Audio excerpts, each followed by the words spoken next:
so rotten, she wants migrants picking cotton. We present to you Democratic Congresswoman Jasmine Crockett, who made this shocking argument why America needs immigrants. Roll it, Alfred. So I had to go around the country and educate people about what immigrants do for this country, or the fact that we are a country of immigrants. Right. The fact is, ain't none of y'all trying to go and farm right now. Okay, so I'm lying. Raise your hands. When the wheels fall off. You're not. Jasmine Crockett stormed into the spotlight armed with sass and eyeliner, expecting to dominate the moment. But Gutfeld and Megyn Kelly weren't having it. Gutfeld's savage humor hit like a wrecking ball, while Kelly sliced through Crockett's arguments with the precision of a seasoned litigator. The result? A brutal takedown that left Crockett reeling. She came ready for a fashion show, but ended up playing chess with grandmasters and got publicly checkmated on live TV. That's what she does. She puts out this video of her acting in a certain way, and that's how she fundraises. We actually did a bit of a deep dive on her after my old colleague from Fox News, Todd Starnes, posted something on X not long ago, Walter.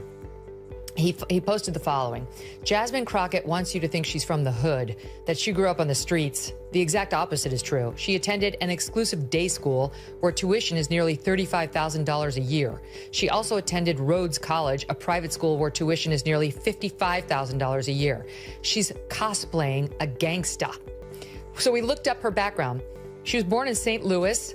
She's 43. Her dad was a Baptist pastor and a teacher. Her mother worked in a post office. She graduated from Mary Institute and St. Louis Country Day School, one of the most expensive private schools in the city. Indeed, the current tuition, $35,000. Jasmine Crockett entered the political arena like she'd crash-landed straight out of a Bravo reality show no one ordered. Blurring the line between courtroom theatrics and confessional chaos, she treated C-SPAN like it was Bad Girls Club, Congressional Edition. Let's be real. If TikTok tantrums and Twitter clapbacks counted as qualifications, she'd be Speaker, Majority Leader, and Secretary of SAS all at once. But sadly for Jasmine, real politics requires more than dramatic posing, side eyes, and viral moments. Turns out, governing takes more than flair. It demands substance, strategy, and the ability to rise above theatrics. Jasmine Crockett's got another hot take. No blacks and whites on a wedding cake. The Democrats' new chosen one, Jasmine Crockett, is in the news again for an old clip where she attacked Florida Rep. Byron Donalds for marrying a white woman. Roll it, Bertha. The fact that you sitting around talking about life was better under Jim Crow? Is this because you don't understand history? Or literally it's because you married a white woman and so you think that whitewashed you? That's not very woke, is it? Enter Gutfeld and Megyn Kelly, two media heavyweights who don't need filters, emojis, or flattering lighting to make an impact. They didn't show up to chat, they came to roast. And not the cozy campfire kind, more like flamethrowers at full blast. Jasmine Crockett, meanwhile, looked like she'd wandered into a Shark Tank pitch meeting dressed for RuPaul's Drag Race, Filibuster Edition.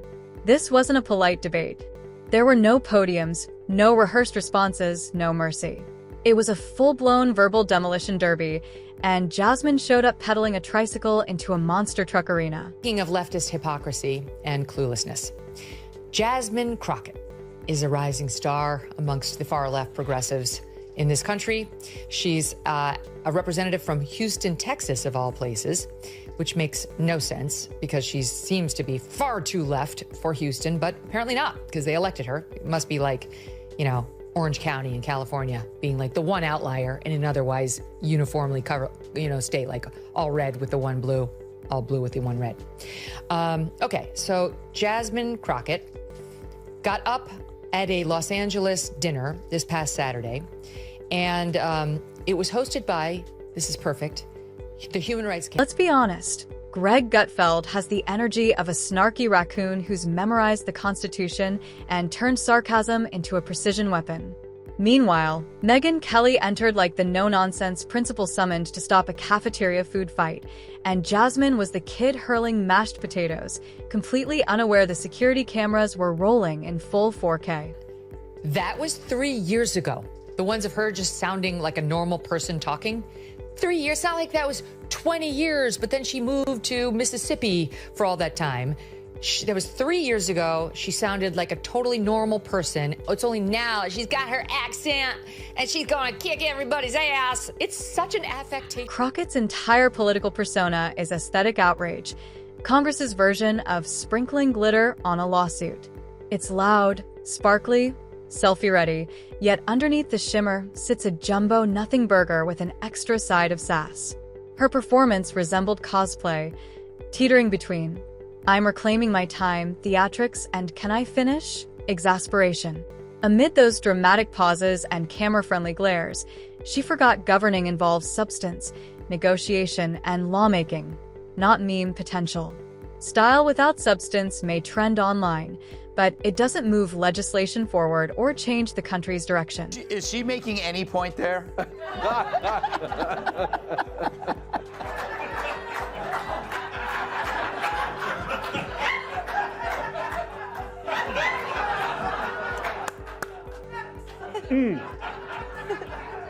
Like this makes me wish my mom made different father choices. Greg never needed to crank up the volume. A handful of bone-dry quips and Crockett's case collapsed like a bargain bin suit bought with leftover campaign cash. He stamped her policy bullet points like expired coupons, void, irrelevant, and unfit for adult discussion. Each time Jasmine inflated herself for what she clearly believed would be a blockbuster mic drop, Greg scarcely lifted an eyebrow. That wasn't apathy.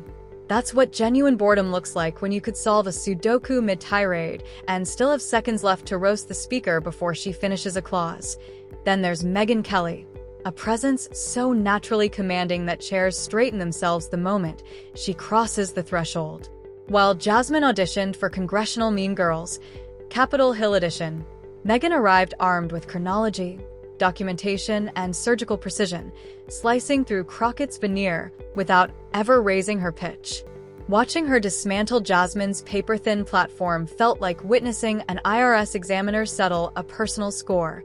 Systematic, ruthless, oddly gratifying. Remember, this wasn't a structured debate, so courtesy cues were irrelevant. Kelly filleted Crockett's legislative resume like a biology student dissecting the class frog, only to discover there wasn't much anatomy to explore. Jasmine's footprint on American governance resembles that disastrous group assignment where one teammate contributed by sprinkling emojis over the slides, then bragged she did all the creative work. Substance was missing. Spectacle, however, was in lavish, neon-lit supply. So this is funny. Jasmine Crockett sits on the Judiciary Committee, and about a month ago, Walter, I testified. Yes, before the we saw Judiciary this. Committee. Yeah, and the hearings, the full committee hearings, are quite long. You can be there for over 4 hours. So, and they let the most junior members ask questions last. So I had to sit for quite a long time. And then at the very end, Jasmine Crockett, who I had never heard before, suddenly started screaming at me and Michael Schellenberger. And when you're a witness in Congress, you have to pay attention to what everybody says, because you never know when you're going to be asked an actual question and allowed to, maybe even allowed to speak. But I could not understand what she was saying. She was moving from one thing to another, and she was doing all that code switching stuff with the y'alls and y'all eyeing on this. While Greg Gutfeld spoke barely above a murmur, he spotlighted the awkward reality. Jasmine Crockett doesn't craft policy. She curates performances. Her brand is rebellion chic, all finger snaps, eye rolls, and Instagram captions masquerading as resistance. Intelligence isn't her deficit. Intellectual honesty is, especially when the cameras hum and the hashtag prospects soar. Crockett doesn't need another debate stage. She needs a public relations wrangler and a legislative tutor to remind her that Congress isn't an improv club with a designer dress code. One cringe-inducing moment said it all. Crockett tried to launch a canned soundbite about fighting for the people, and Gutfeld refused to dignify it. He simply paused, smirked, and let silence spotlight the emptiness, like a mime frozen beneath an unforgiving follow spot. That's how you vaporize an argument without uttering a syllable. Megyn Kelly displayed the same unblinking composure. Stone-faced calm like hers only belongs to someone who has weathered 5 presidential cycles and more media melodrama than a real housewife on her 6th divorce. Crockett's admirers call her bold, but that's the kind of bold that sounds like a customer screaming at a drive-through intercom. Loud, not right. Volume never equals virtue. While Jasmine labored to transform every appearance into a gif-worthy tantrum, Gutfeld and Kelly executed a surgical takedown worthy of a graduate seminar. How not to humiliate yourself while trying to sound smart. It was ruthless, efficient, and, for anyone still valuing substance, thoroughly satisfying. In an era of theatrics, This is, if you're gonna talk about Black history, at least know it. This is, at least know it, okay? But it goes back to, that was 45 seconds of some of the, like, Kamala, you good right now. That was some of the dumbest I ever heard in my life. Here's the thing. This goes back to what we talked about earlier. They never have a solution. Just listen to your dumbass talk. You want to talk about agriculture? Why don't you fix the lottery? Why don't you make it easier for people who want to come into this country to work in agriculture and equitation? Crockett's signature weapon isn't a vote, a bill, or even an argument. It's that glare she deploys whenever her talking points run out of fuel, but she still hopes the room will assume she's harboring top-secret wisdom. Think Magic 8 Ball, but filled with attitude rather than answers. Unfortunately for her, Gutfeld and Megyn Kelly have encountered that act 1,000 times. They recognize it as stalling, not strength, and they handled it accordingly. The roasting was so thorough it didn't require a rebuttal. Crockett's silence wasn't golden, it was forced. There's a uniquely public collapse when spin evaporates mid-sentence and the applause light stays dark.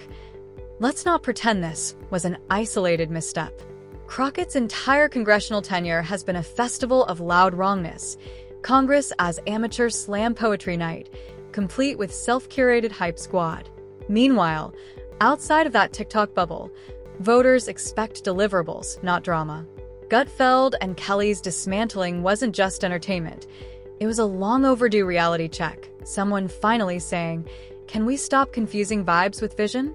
Gutfeld, wearing his trademark "I'm already bored" expression, peeled her performance like a banana, revealing the obvious. If your strategy is performative outrage, you're not a legislator. You're a reaction channel in a blazer. Kelly, whose mere entrance straightens posture, didn't just rebut Crockett's claims, she audited her political soul. It was the intellectual equivalent of being roasted in Latin and still somehow catching every insult. Crockett arrived expecting a slap fight, unaware a mental chessboard had been set. When her soundbite arsenal ran dry, she stood there, waiting for applause that never came. There's a particular cringe in realizing mid-sentence that the retweets won't rescue you. True to form, she'll probably triple down instead of recalibrating. Picture a selfie video from the backseat of a Tesla, Starbucks in hand, statement rendered entirely in emojis, capped with a misquoted Malcolm X line for gravitas. Because in her universe, engagement metrics outrank legislative impact, her fans will label this bold, in the same way yelling at a drive-through speaker is bold. Volume over value. Surviving a verbal demolition doesn't equal victory. It simply means the wreckage wasn't swept up yet. Crockett walked in believing she'd dominate, walked out believing she survived, and missed the middle where she was methodically disassembled. She didn't play a social game. She got played, proof that charisma without competence is a spectacle, not a strategy. Back in the real world, budgets, amendments, and district casework refuse to bend to eye rolls or witty hashtags. Bridges still rust, constituents still wait on veterans' benefits, and committee rooms still demand more than theatrical gravitas. Until Crockett trades spectacle for homework, she'll keep mistaking applause emojis for actual accomplishments, and opponents like Gutfeld and Kelly will keep demonstrating the difference every day.